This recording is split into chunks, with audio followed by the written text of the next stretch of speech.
Every year you have elite talents at the wide receiver position absolutely sucking in fantasy football. Whether it's 2006, Randy Moss finishing as the wide receiver 49, whether it's 2009, Terrell Owens finishing as the wide receiver 31, whether it's 2010, Steve Smith finishing as the wide receiver 75, whether that's 2012, Dwayne Bowe finishing as the wide receiver 38, whether that's 2014, Allen Robinson finishing as the wide receiver 38, Dez Bryant in 2015, wide receiver 49, DeAndre Hopkins, wide receiver 38 in 2016, 2018, Larry Fitzgerald, wide receiver 38, 2019, Terry McLaurin, wide receiver 28, or 2023, Garrett Wilson finishing as the wide receiver 40. It's not your fault if you love these wide receivers I'm going to talk about in this video, but it maybe is your fault if you overdraft them in fantasy football because all the historical math tells us that they are destined to fail.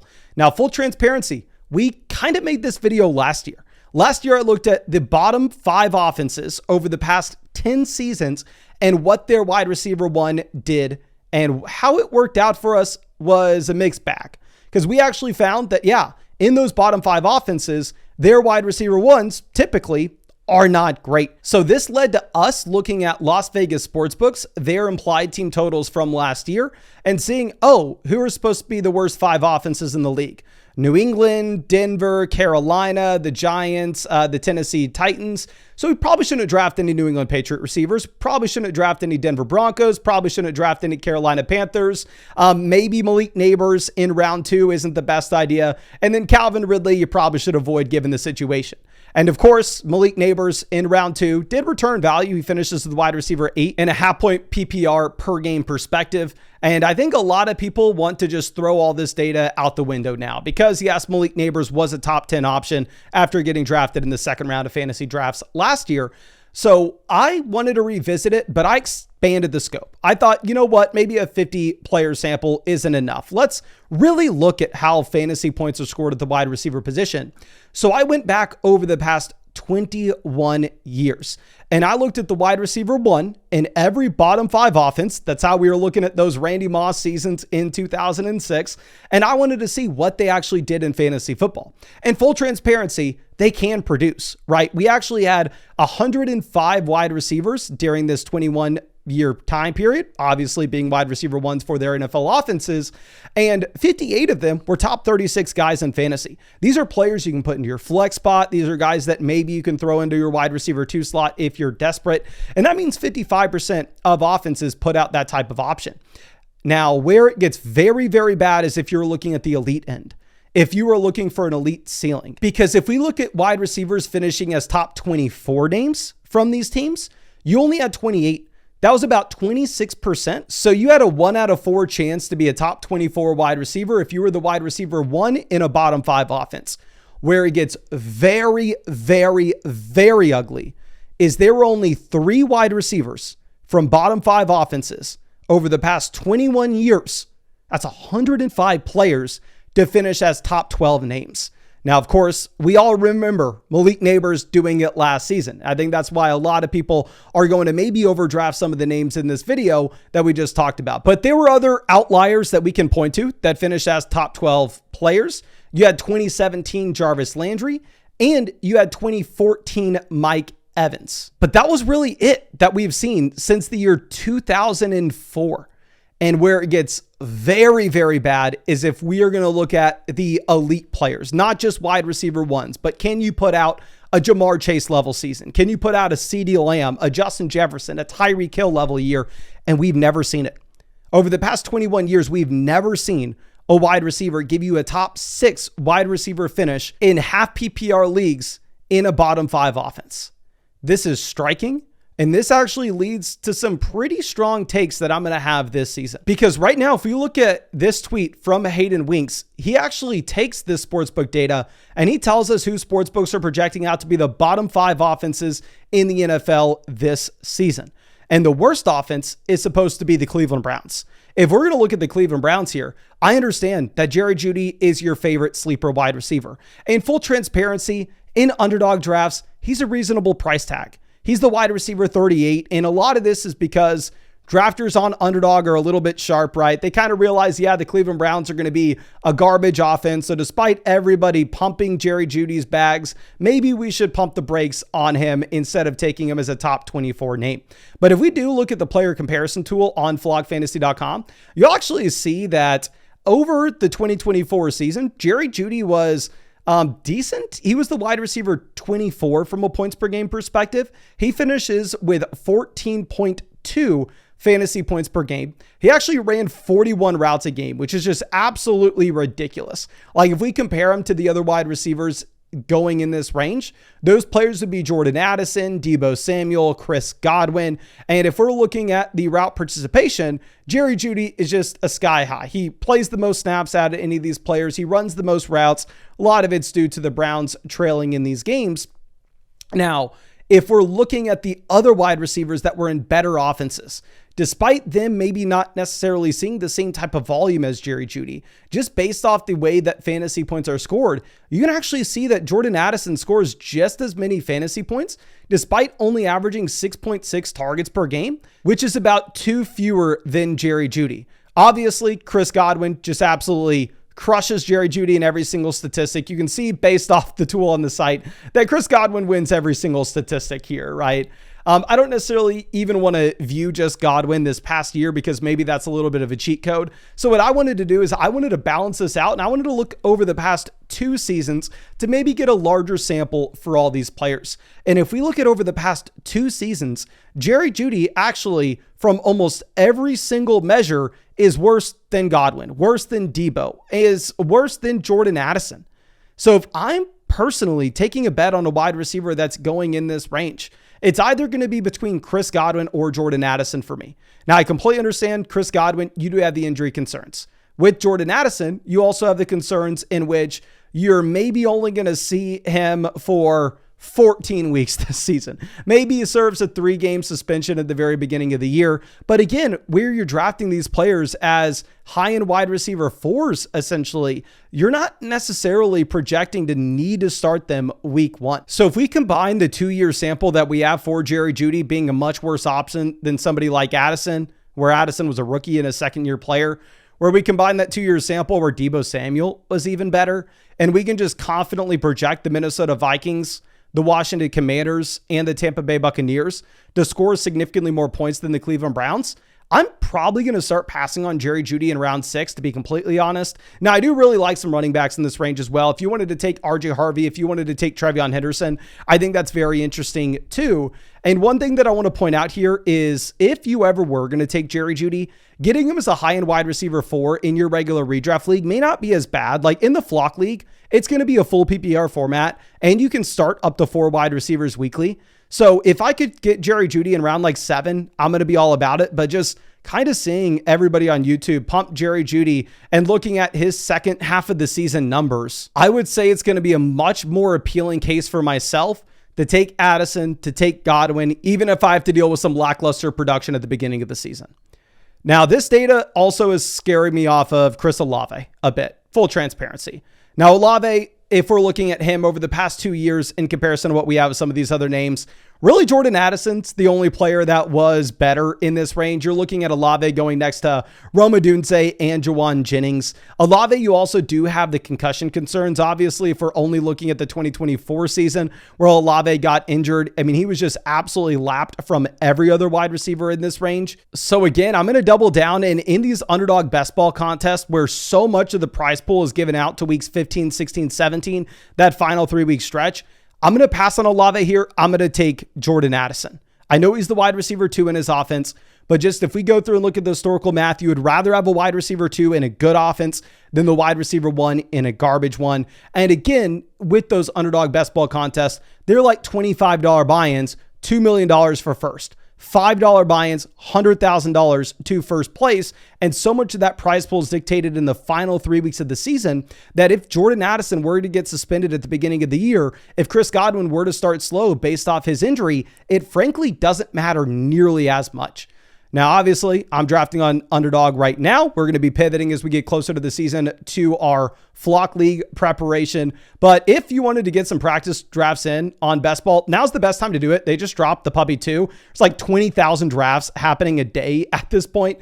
But if you were going to draft with us on the live stream, which we're doing every single night, you can find the link in the description in the comment section. Code FLOCK will give you a 50% deposit bonus up to $1,000. Plus, you'll get all our 2025 fantasy football rankings as well as draft guide cheat sheets for you to use in your ESPN league, for you to use in your sleeper league, for you to use in your Yahoo league. Now, Malik Neighbors is the other wide receiver that I'm going to be pivoting off of at this point. Now, with this data, 100%, Malik Neighbors was an extreme outlier, right? We could go through and we can revisit me not wanting to draft Malik Neighbors at the end of the second round last year. And I can confidently say that was a bad call. Malik Neighbors finishes as the wide receiver 8.5 point per game perspective. But again, that's the highest finish we've ever seen from a wide receiver in a bottom 5 offense. And you'll see exactly how this dude did it. Pull him up in the player comparison, 35.7% team target share. I have never seen anything like this. Never, ever, ever in my life. Like, the fact that he did this as a rookie, as a 21-year-old player, is just frankly unheard of. And of course, Daniel Jones was very bad last year, but you're probably going to have bad quarterback play with Russell Wilson this season as well. Sportsbooks are currently projecting Malik Neighbors to be in a bottom 3 offense this year, and he's currently going as the wide receiver 5 in drafts. He's going right ahead of Nico Collins. He's going right ahead of Amon-Ra St. Brown. And I'm not going to tell you can't take Malik Neighbors in round 1. If I was picking at 11, if I'm picking at 12 in the Flock League and Malik Neighbors falls there, I'm 100% scooping him up, because the upside with Neighbors is Russell Wilson surprises to the upside, Jackson Dart surprises to the upside, and all of a sudden the New York Giants are an average NFL offense. And if the Giants can be an average NFL offense, then this data isn't that relevant. Then all of a sudden Malik Neighbors does have top 5 upside. But based off the projections of him being in a bottom 5 offense, there's only one wide receiver to ever give you a top 8 finish. That was Neighbors last season. But that type of outlier season is so hard to bet on. And based off the volume that he got last year, it will simply be impossible to replicate. So again, I'm going to be pivoting to Amon-Ra St. Brown. I'm going to be pivoting over to Puka Nacua. If we look at these wide receivers this past year in a full PPR format, St. Brown and Puka both outscored Malik Neighbors. Nico Collins was right there. Nico Collins should have outscored him in a half PPR league. And if we average out St. Brown and Puka Nacua over the previous 2 seasons, Amon-Ra St. Brown was at 19.6 fantasy points per game in comparison to Malik Neighbors at 18.2. Now, the other wide receiver that I'm going to stop drafting at this point is I'm done with Garrett Wilson. We can go through and we can look at Wilson last year finishing as the wide receiver 21. Over the past 2 years, he's finished as the wide receiver 26 in points per game. And while 100% Aaron Rodgers was not a great NFL quarterback last season, and you have no Devontae Adams at this point, if you look at the projections that you currently have, not only for the Jets, which sportsbooks are currently putting them as a bottom 5 offense in the NFL, but if you also just look at Underdog Pick'em projections, this is on Underdog Fantasy, the same place where you can go do those best ball drafts right now. They actually have season-long projections where you can go higher, lower on players. And interesting enough, they have Justin Fields out here. Drum roll, please. Higher, lower, 14.5 passing touchdowns. Higher, lower, 2,500 passing yards. This projects to be the worst passing offense in the NFL. You go through and you look at Garrett Wilson this year, they have him higher, lower, 4.5 receiving touchdowns, 949.5 receiving yards. What's hilarious is you go ahead and you look at Keon Coleman, a wide receiver that's currently getting drafted as a wide receiver 5. Keon Coleman's higher, lower, 5.5 receiving touchdowns. If we're looking at Xavier Worthy, who I know everybody absolutely hates to select, Xavier Worthy's higher, lower, 6.5 receiving touchdowns and 1.5 rushing TDs. Like, Worthy projects to score 8 touchdowns where Wilson's projecting to score 4. It's no fault of his own whatsoever. It's just the passing volume in this offense is not going to be anything nice. You can see this over the past 2 years with Garrett Wilson having 37 routes run per game, playing 97% of the snaps, and still just simply not being able to move the needle for you in fantasy, being a high-end wide receiver 3 over the previous 2 seasons. And we go back 3 years ago, and again, to no fault of his own in 2022, Garrett Wilson falls victim to a bottom 5 offense. Garrett Wilson was the wide receiver 31. We go back to 2023. Garrett Wilson was the wide receiver 40. And the offense shouldn't be any better this year. So round 3, Garrett Wilson, I'm going to be completely out on. I would rather take Jackson Smith-Njigba, the other Ohio State wide receiver. That's going to be in an offense that just gives you significantly more passing volume. The Tennessee Titans are the other offense that projects out to be a bottom 5-1.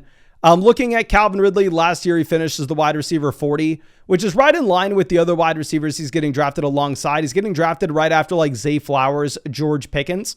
If we look at over the past 2 seasons, Calvin Ridley has averaged out to be the wide receiver 34, which is right ahead of Flowers, which is right ahead of Pickens. And the offense should be better this year. So I'm not going to sit here and tell you like you absolutely can't draft Calvin Ridley, because one thing that we have seen is, unlike, say, Justin Fields with the Jets, where we have such a large sample where we really know what's going to happen with Justin Fields, we just simply have no idea when it's going to be coming to the rookie quarterbacks. Like last year, again, you actually had the Denver Broncos being the team that surprised most to the upside in terms of bottom 5 offensive projections, and that was because you had Bo Nix, so you had that wider range of outcome. And specifically, when we're looking at Cam Ward here, I think it'd be very difficult for us to say, we know Cam Ward's going to have this as one of the worst offenses in the league, just like it was a year ago. Even if that's the median projection, I do think there's a lot of room to the upside. And at the same time, it's a very reasonable price for Ridley, where you're getting him as the wide receiver 32. So I'm kind of okay with it. I'm looking at Jacoby Myers. He's going as the wide receiver 40 right now, despite him finishing as the wide receiver 21 over the past 2 years. Now, technically, the Raiders don't project out to be the 5th worst offense. They project out to be the 6th. But regardless, if you're actually looking at the raw point projection, it is pretty comparable to the bottom 5 teams. Again, I'm not going to tell you can't draft Jacoby Myers because of this data. Again, he's over the past 2 years finished as the wide receiver 21. He's currently going as the wide receiver 40. I would probably opt to take a running back in this range, whether that would be Montgomery, Caleb Johnson, Quinshon Judkins, DeAndre Swift, especially in your main redraft league. Because like for the Flock League, as an example, Myers is a pick here that has no upside. You take Myers and he turns out to be the wide receiver 30. That doesn't matter in your ESPN league. That doesn't matter in your sleeper draft. In underdog best ball drafts where you can't make waiver wire moves, you can't make trades, you just simply need wide receiver points, where if you get boxed out of the position, he's going to give you a relatively nice floor, especially with the quarterback upgrade, where wide receiver 40 is going to be a fine price. I just think that this is the perfect example of a player that makes no sense in a redraft league, where you take 2 wide receivers, 1 flex, based off the historical data of these wide receivers having no ceiling. And overall, again, I'm not telling you that you have to cross every single one of these receivers off your board. I'm just letting you know how I'm using this data. How I'm using this data is I'm looking at that range of Addison, Godwin, Jeudy, Debo, Olave, and I'm probably going to be avoiding Jerry Jeudy and Olave in favor of Jordan Addison and Chris Godwin in underdog best ball tournaments where we're trying to optimize for the final 3 weeks. I'm going to be using this data to most likely just completely avoid Garrett Wilson in round 3 of drafts and opt to go with Devontae Adams, Terry McLaurin, JSN instead, or Chase Brown. I think is a phenomenal pick here too. I'm going to be using this data to tell us, you know what? Calvin Ridley in round 5 of an underdog best ball drafts, probably fine, but maybe the ceiling in your regular ESPN redraft leagues, not there. Like in the Flock League, I don't think I have much interest in Ridley or Jacoby Myers.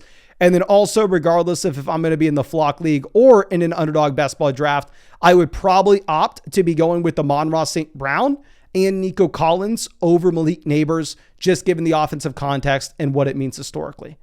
So what you're betting on with these receivers, if you take them, is you're betting on the offense being better than the projections. If you think we're wrong here, it's because you think Justin Fields is going to have way more than 14.5 passing touchdowns.